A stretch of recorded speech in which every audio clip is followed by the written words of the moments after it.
everyone! Pineapple Apple here with our first foray into the One Piece live action in preparation for Season 2, Episode 1, Romance Dawn. An adaptation of the arc of the same name we already checked out the anime version of. Now, as of writing, I am in Eni's lobby, and have written anime reviews up to Logue Town. They're a bit clunky since they're older, I wrote them while I was watching, but once we get past the live action, we will be getting back into the anime, but for now, we'll be looking into the Netflix adaptation. The last Netflix adaptation we took a look at was Bet, which while it was kind of a generic young adult mystery series, it had a great unique identity, and I enjoyed the adaptation, even if it wasn't perfect. One Piece is a different beast though, as it may just be the best manga to live action adaptation I can name. So let's see what it gets right and where the flaws are, starting with episode 1. Now of course there will be times and comments where I compare the show to the anime, but mostly this will not be a review as an adaptation. As an adaptation, what it chooses to keep is almost flawless. Sure, not one-to-one, there are minimal problems with translating the details into this 8-episode series, so I will be bringing things up, but it won't be the be-all and end-all. I will be taking into account this show as mostly its own thing, even if I still miss the Luffy versus Don Krieg fight. We of course start at the beginning of the story, Gold Roger's execution, and with a great pick of narrator Ian McShane, not only having a great voice, but has experience as Blackbeard himself. He gives us the rundown of pirates as we see a neat map showing the Grand Line in the East Blue, heading for Logue Town, immediately getting into the event, run by Garth, played by Vincent Regan. And both from a reinterpretation perspective and just on acting alone, I love Garp's inclusion here. Sure, his through line isn't as strong as Nami's story, but having a B-plot and giving Kobe and Helmeppo things to do, sort of expanding upon the original Diary of Kobe Meppo arc, was a great choice. Roger, while not being along for long, due to the,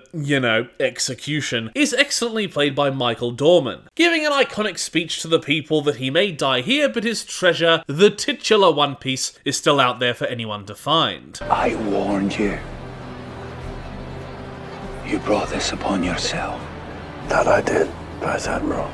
Now I'm bringing it to one and all. His speech must be as rousing to the populace as I find the performance, as once he is executed in a brutal but still strange as fuck way, being stabbed twice in the back, and I guess just left to bleed out? Anyway, we get a bunch of nice cameos in the crowd, Mihawk, Shanks, possibly Luffy's dad, a chick people are calling Crocodile pre-transition, and a blonde boy that is held on with a little too much focus, but time will tell if cameos as ambiguous as those are gonna be something down the line. Garp is left dumbfounded as the crowd instantly flee to start searching, and 22 years later, after some more nice narration and a cool title card, the card changing every episode to be personalised, which is a detail I absolutely love, we meet our Luffy, played by an actor I'd never heard of, Iñaki Godoy, and my god is he pretty much perfect. Now first of all, this show can reportedly boast that most of, if not all of the cast, are deemed perfect by the original writer, Eiichiro Oda. But also, I think I love a lot of these characters better here than in the original. The mix of comedic and serious tones are kept perfectly, but the characters are a little toned down. So Luffy's traits are still here, a little oblivious, way too optimistic, eager to protect his friends, but are toned down from their extreme, and this level of intensity really works for me, as there are moments in the anime that can leave me incredibly frustrated. He introduces Luffy's character pretty well immediately, and we get a nice gag with a news bird.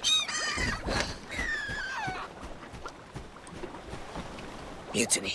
But the ship is already sinking. I have no idea how he managed that, but how very Luffy of him. And to protect himself from the water, he hops in a barrel and decides to float to safety. The safety isn't very safe though, as he floats upon a ship battle. And not only do the ships look great, I love the ship combat. From the sparkly cannonballs to the rope swings, there's so much well-used energy, and the camera movement is mostly perfect. It's only some dodgy looking CGI blood upon repetitive rewatch that kinda dulls down the excitement for me. Leading the attack from her fantastic looking ship. Seriously, the ships look great on this show. The sets made with fantastic small details and wear by Captain Alvida. And in case it's spoiling, as I don't think she's been in any of the season 2 trailers at the time of writing, the actress shows dedication, and next season I'll be giving her major props if the actress follows the character's original path. Luffy's barrel is taken by her crew, but he's most likely having a nap, so instead we spend time with Alvida, introducing her most important crew member, kidnapped and kind-hearted young man, Kobe, played by Morgan Davies. Now, Kobe isn't my favourite character or anything, but Morgan performs the mix of meek and well-held ideals that really allows Kobe to shine this season, while Alvida gets to villain it up by caving a man's skull in when she realises Zoro isn't paying her attention. Later that night, Luffy figures it's safe to come out, scaring the shit out of Kobe, but eventually just looking for food. The dynamic is immediately fun, Luffy's ability to take things in his stride, demanding Kobe only be quiet, and upon Kobe's insinuation that pirates are scum, as shown by the flashbacks, all Luffy thinks about is the great pirates he knows. It shows that while we know from later Luffy can kick ass, he recognises and doesn't take action when people like Kobe lash out from being afraid. Sure, it's not all that deep, but it's a great way to show his enrapturingly positive demeanour with others in just one scene. Upon his reminiscing of Shanks and his crew, we cut to Luffy's home village, seeing Shanks' crew, and yeah, he's the typical overzealous child, immediately trying to cut his face to show he's like Shanks. Jesus kid, calm down. Now, while being where I am in the anime, I have very little frame of reference for Shanks, but I think him played by Peter Godoy, and the rest of the crew, including Usopp's deadbeat dad, all both look great and have a natural energy with each other that, even though they're glorified background characters this season, helps them stick in your mind. Luffy pretty well communicates this romanticized view of piracy, and immediately decides to make fun of and attack Alvida when, in his slapstick, he ends up waking the crew. They all laugh at him, but he very funnily throws Kobe under the bus and decides to take Alvida on when she starts swinging. I love the banter, but boy do I feel bad when Kobe almost pisses himself. Luffy gets to show off her natural athletic ability, which I really like, making the fight scenes more dynamic, dodging and weaving between Alvida and Kobe, and keeping the use of his devil fruit powers down, as they don't always look perfect, but here as he deflects bullets and punts Alvida into the water, all look pretty nice. And the reaction from Alvida is pretty justified. What kind of a monster are you? The stretchy kind. So now with Alvida launched into the stratosphere, they escape the ship and cut to another protagonist, Makinyu as Roronoa Zoro. And I like that this scene was added before his usual meeting with Luffy. Not only does it look great and show off Makinyu's ability, but we get the seeds of Zoro's past planted, and even going so far as to tease Baroque works and show off Zoro's fighting ability in a neat sword fight, carving Mr. Seven in half. It also does well to establish Zoro as a main character, introducing him before he comes into contact with Luffy, as it makes the cast feel more well-rounded. Back with Luffy, we flash back to after the knife incident, him telling Shanks he was aiming for his eye. Yeah, nah, even if it wasn't for his age, this kid is way too crazy to take on the Grand Line. Shanks imparts some important lessons onto Luffy, and I like that they seem to tone up the father angle. Sure, Shanks didn't adopt him or anything official, but I like how clear it is why he idealizes Shanks when the man was basically both his friend and seemingly father figure. I guess it's not that hard to imprint on the literal criminal when you have Garp as a grandfather. Also, during this scene, an instrumental of Bink's Sake plays, and you know that must have got some longtime fans suddenly tearing up. Still angry at not being taken seriously, Luffy and his established massive stomach nosh on a devil fruit Shanks had in his loot. The prop looking great. Meanwhile, Shanks gets to show his moral fibre, cleaning up Makino's bar when a ruffian disrespects him. Not everything can be solved with violence.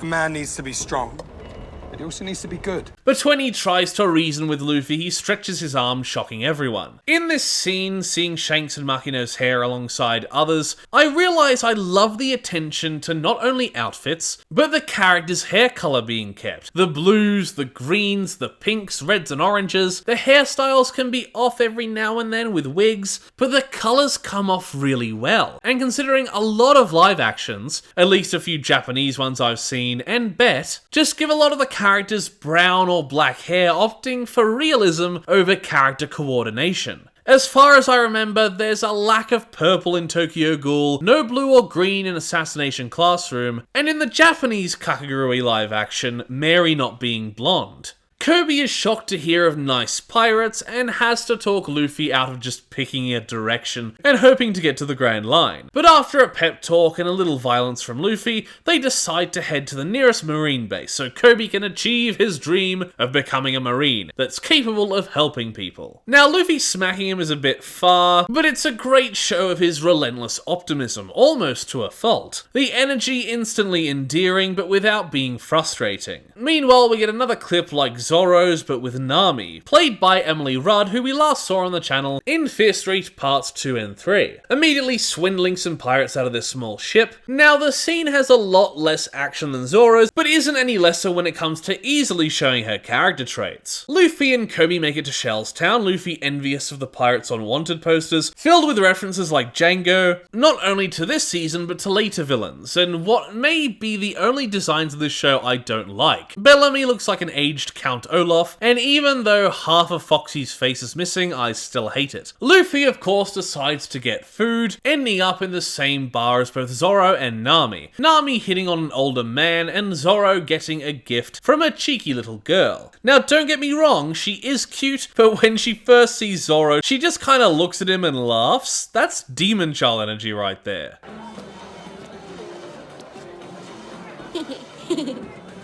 It's, well, terrifying. When turning around, she runs into Helmeppo, played well by Aidan Scott. Basically, what if Draco Malfoy was super creepy? Seriously, how the fuck does he laugh like that? And apologize to the girl.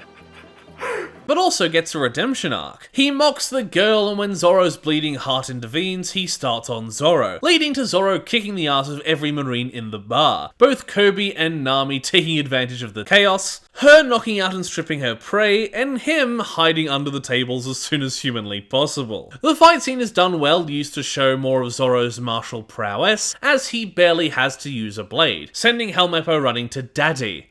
You wait till my father hears about this. We then meet Helmeppo's dad, Langley Kirkwood as Captain Morgan. And no, I don't think I have to make a joke about the name, who almost immediately smacks his son around. When Zoro won't work under Morgan, he forces him to spend a week in the yard as punishment, while Kobe has a crisis of faith. What a surprise that your governmental force is corrupt, although Luffy says it more poetically. If there are good pirates and bad pirates, then there are gonna be good Marines and bad Marines too.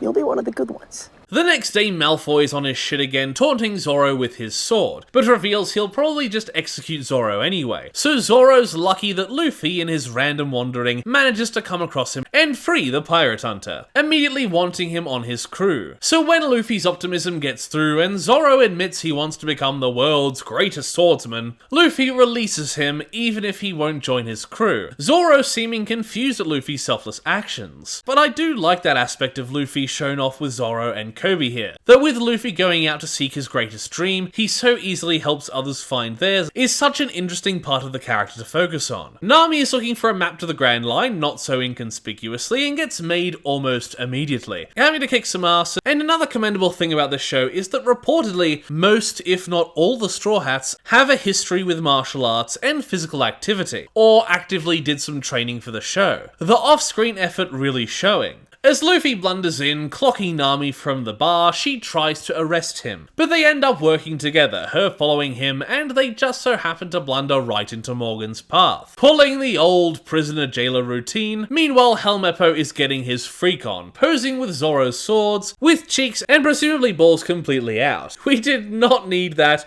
but major respect for going pantsless, I guess. Nami gets them an easy way into head office with her thief skills, but she blows up on him when he asks her to join his pirate crew. Turns out she isn't so sweet on the idea of pirates. Nami shows her realist attitude, dismissing Luffy's dreams, but they do manage to find the map, only it's locked in a safe. So since Morgan realizes he's been had, Luffy figures the best way out is to toss the safe out the window along with the two of them, back out into the yard. This starts the episode's big battle, beautiful Nami and Luffy fighting off a gang of Marines with great camera movement and obvious levels of effort, and sure, when there's wire work, it's a bit bleeding obvious, but it all looks great anyway. Zoro thinks of leaving but decides to help anyway. You're a crew. Nope, not a crew. Together. And Morgan makes his way down to fight the three, spouting about how great he is and that he beat the Black Cat pirates, although that didn't seem to work out as well as he thought it did, as we will find out later. So now we essentially get Zoro and Luffy versus Morgan while Nami fends off the rabble in the background, and she does it well, but it is a little sad that she feels relegated to the sidelines while Zoro and Luffy not only get the pretty cool focused on fight, but the two of them also get the time to bond, starting off by running into each other and lacking coordination, but by the end are pretty good at reading each other and manage to take the axe hand down. Also, I love the translation of Zoro's third sword style to live action. Sure, it doesn't seem as useful as it does in the anime, but in this fight they make sure to show the audience how his fighting with it does take advantage of a third blade, even if it is in his mouth.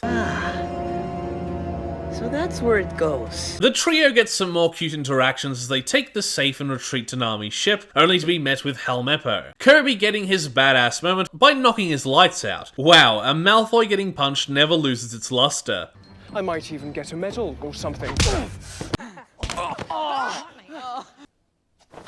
So after doing them a solid, Kirby decides to stay and become a Marine, Luffy supporting him all the way, and the episode ends after they sail out with a couple narrative hooks. First, Garp returns and seems really interested in finding the map Luffy stole. I'm loving the live action Den Den Mushi, and also we get a nice both comedic and tense scene of one of Buggy's minions, who we saw before at the bar informing his captain the map was taken.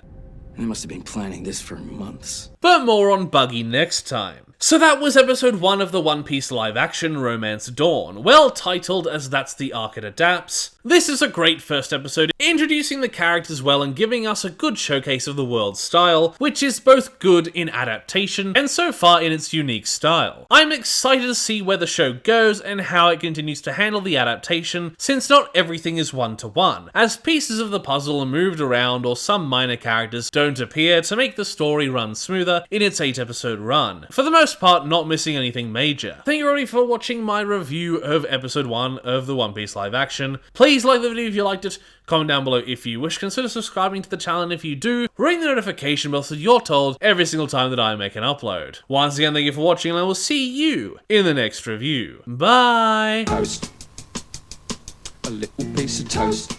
Because there's so much to choose from. There's brown bread, white bread, all sorts of wholemeal bread. It comes in funny packages with writing on the side.